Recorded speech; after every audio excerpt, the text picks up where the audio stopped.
Ratusan pejuang Wadas Jawa Tengah mendeklarasikan dukungan kepada Prabowo Gibran. Deklarasi tersebut dilakukan pada Rabu 6 Desember 2023. Mereka mengenakan atribut kaos biru bertuliskan Wayahe Prabowo Gibran. Para pejuang Wadas itu menginginkan adanya kesejahteraan bagi warga di Wadas, Jawa Tengah. Koordinator pejuang Wadas Sumarno mengungkapkan alasan pihaknya mendukung Prabowo Gibran. Bagi mereka, sosok Prabowo Gibran merupakan pemimpin yang paling tepat dipilih karena mengedepankan kerja nyata. Pejuang Wadas juga menganggap bahwa Prabowo Gibran bukan merupakan capres-cawapres yang penuh drama.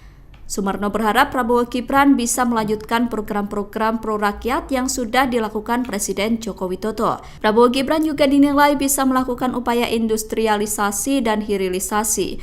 Pejuang Wadas melihat komitmen Prabowo Gibran untuk mengaplikasikan ekonomi biru yang mendorong pemanfaatan sumber daya laut yang berwawasan lingkungan.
Download Tribun X sekarang, menghadirkan lokal menjadi Indonesia.